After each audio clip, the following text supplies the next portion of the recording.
Hi, I'm Alex Archbold, and I've been buying and selling antiques since I was 9 years old. From basements to scrapyards, I'll look just about anywhere I can to find lost antiques and collectibles. And sometimes I'll go big and buy everything. I never know what's going to happen or who I'm going to meet. This is our life, this is our adventure, and this is Curiosity Inc. I'm home, honey. Hi everyone, and welcome to today's episode. I was out earlier this afternoon and bought some estate treasures. One was a suitcase full of jewelry, which we'll do on a separate video, but the other was a box full of stuff. Apparently their dad was a bit of a practical joker, so I'm kind of excited to go through this and see what we have.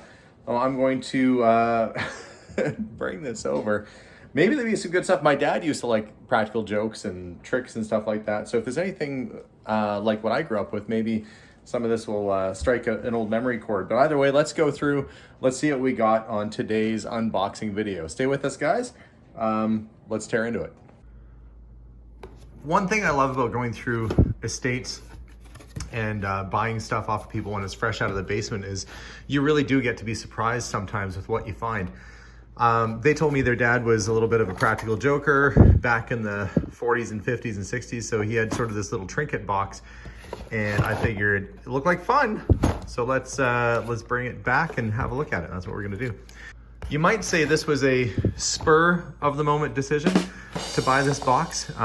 This is a low quality children's spur, probably from the 1950s though. Kind of a cool thing, in really good shape. There's only one that I can see in there.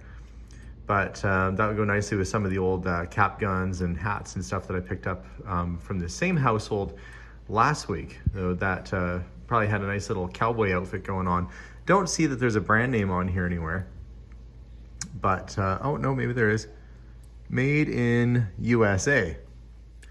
So yeah, that's gonna be an earlier piece because a lot of stuff later went to Japan and then Thailand and then China. It's kind of how the order of those things went. So made in America, that's probably, 40s, 50s kind of era. Like I said, decent shape, just not much good if there's only one. Let's see. Here's an old one. This is like one of the original Slinkies. The Slinky was invented. The fellow that came up with the Slinky was, I think it was during World War II. They were producing some items on the assembly line, and there was these metal shavings that kept coming off, and they would spring off and down onto the floor. And after the war, he thought, well, what a great idea this would be for a toy. Now, I don't know that I have that exact story 100% correct, but I do know that it came from basically industrial waste and was later turned into a toy. Nothing to wind up, nothing to wear out. Walks downstairs, lots of fun. Moves without motors. So it doesn't even have their patented song on the walks upstairs or loner in pairs. It makes a slinkety sound. I haven't heard that commercial in years and it's still stuck in my head. But that's a nice early Slinky toy, which is essentially just like metal spring-like industrial waste turned into a toy. I'll try this out and see if it still works. Don't know if these stairs will be right for it, but let's give it a try. Oh, kind of.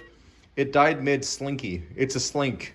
But if your stairs, you could put it on books work well and all that kind of stuff. This one's been stretched a little bit, which doesn't help things, but kind of a fun toy based off of essentially industrial waste.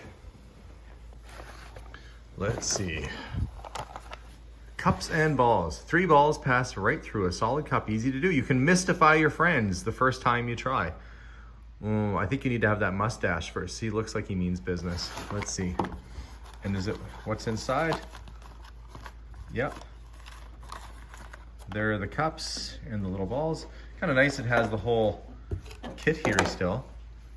So one of these is probably, I think the trick had to do with covering one of those like such. I don't know. I'm no magician. Oh, I see. Look at this. It's like a little secret container full of those things.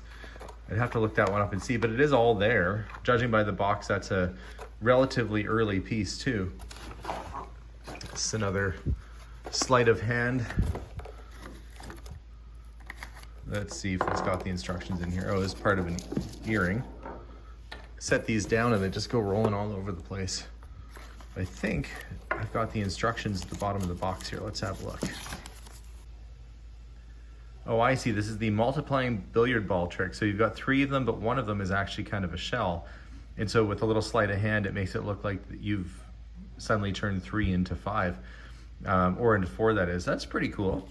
I will probably go to magician jail for revealing that trick, but I guess it's all in a matter of how you do the sleight of hand. I'm guessing that's obviously, oh, I see, there's the shell there. So you go, look, see this ball in my hand right here? Well, watch, and then magically you'd suddenly have 2. If you did it right, if you did it fast enough, I guess. Kind of fun. Maybe my kids might want to try practicing on these. Here's one that's just downright dangerous. These loud cigarette loads, it's actually like a small charge of black powder that you put in somebody's cigarette. It's still in there too. And it would actually make their cigarette explode. You know, not a huge thing, probably like a little puff, but if you loaded grandpa's or grandma's cigarette right up with all of these things, you'd sure get yourself in a hot mess of trouble in a big hurry. You know, they don't sell a lot of explosives to children anymore, but you know, maybe they're missing out. Here we've got the Xray bells. Magicians can see through them, no one else can. You know, it seems to me that a lot of the stuff that a lot of this stuff is exactly what you'd find in the back of a comic book from like the 1950s or 60s. X-ray goggles, you know, people imagined, you know, you see the images, of course, of being able to see through stuff. And of course, this is right in that same vein. Give yourself magic powers. We've got the X-ray bells, steel ball and tube mystery. No skill required. From the Master Magic Tricks and Puzzle Company. Again, made in America. Let's open this up and see what's inside. So this trick, it looks like you show somebody, you put it in there and you do a little sleight of hand, and there's a secondary tube that comes out. So I guess you could say, and look, it's empty, while you conceal the secondary tube. I imagine that someone who's actually good at magic trick would make this whole presentation a whole lot better than some quasi-antique buyer and reseller. But for me, I'm interested in the fact that they're actually all complete. They've got all the instructions. You know, probably not worth a whole lot, but it is kind of fun to see all this stuff. Foaming sugar trick.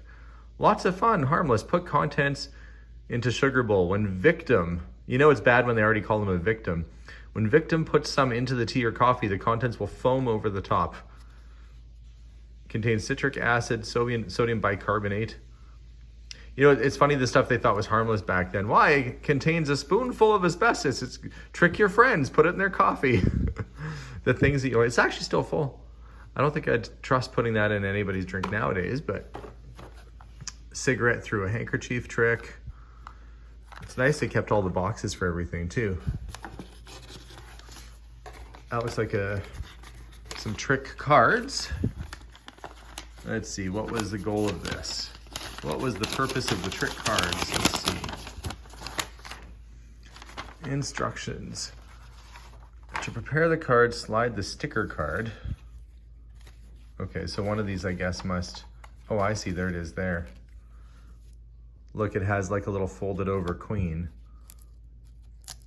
And it was just taped on there. Hold the cards as shown, draw attention to the middle card. Slowly turn the cards face forward. I see, so you'd flip that thing around, I guess. I mean, essentially all you have is a broken playing card taped on there in a certain way, so it looks like you've made a card disappear, I guess. Oh, copyright 1954. Okay, well at least we're getting some dates on this. You know, I was guessing maybe late 40s, early 50s. That wasn't too far off. Comedy Milk in a Hat. Look, I'm guessing that's his hat. He's like, what are you doing? How dare you? And he's like, worry not, my friend. From the Easy Magic Company. This one looks a little bit older. And so we've got a cup with sort of a false kind of bottom on it. And I guess the idea was you just look like you're pouring milk in somebody's hat, and then they would make that face, you know, and probably deck you. But you don't want to cry over spilt milk or cry over milk in a hat. What's this one? Okay, I gotta make sure to put all these instructions back where they belong too. Oh, 6-shot lotto water production vase. Okay. Performer shows a drinking vase or vase full of water or other liquid. He pours this liquid into a drinking glass and shows the audience that it is empty. During his patter, he continues to pour more and more liquid out of an apparently empty vase. Oh, I see. It has a like a hollow sort of inner tube there. So you pour it out on one side and oh, look, it's empty. And then when you pour it out the other, it keeps pouring.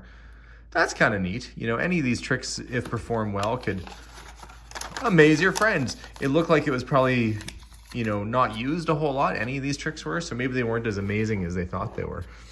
Oh, this is a hand buzzer. I know these. You go to shake somebody's hand and it should wind up. I had these when I was a kid. I don't know if you guys had these things when you were a kid too, but it winds up and then when you make contact, you give the person a little bit of shock on their palm, which is just mildly annoying. You know, it doesn't do anything. Not like the, some of those old tricks you could get X-Lax gum or Snappy gum that had a spring and that would actually hurt. This box contains a live baby rabbit caught near Yellowstone Park. Handle with care. Let's see. Is there anything in it? Oh, well, he was here, but he got away. Ha, ha, ha. That's funny. I remember they used to sell canned air, too. You could buy a can of fresh British Columbia air and take it with you. The Royal QBO trick. Let's see if my kids might want it. Oh, there's a whistle. A little token. Modern salt and pepper shakers. I don't know if that's a joke or if that's just... I think that might actually just be novelty salt and pepper shakers. But you never know from Barbados. Does it have pepper in it? No, it does not. Must add own pepper. Well, that's an interesting little variety of stuff. I mean, from novelties from the 40s and 50s, you know, it don't come across them too often. I don't know that, you know, I don't know that I'm going to be able to amaze my friends. I don't think I'll be able to make them look like this guy looked. But you never know. Maybe with a little work and a little magic, I can sort out some of these tricks and have a little bit more fun. Hey, Jason, come here for a sec.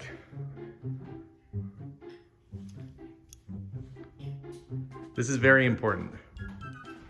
It's very important. Come here. I need you to shake my hand. Okay.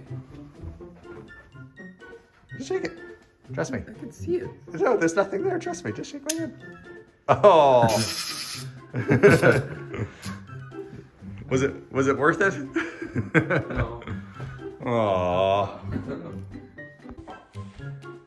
Well, I'm sure that wasn't as impressive as it was back then. It's probably why they ended up in a box like that. But novelty items can be collectible. You know, it's a fun thing to have sitting on a shelf. And probably that little batch of stuff is maybe worth a little over $100 or something like that. Not any huge value, but still fun nonetheless.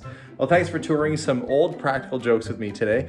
I hope you enjoyed these little episodes. We'll probably go through some more stuff in the near future. So stay tuned for more episodes and we'll see you all soon. Bye for now.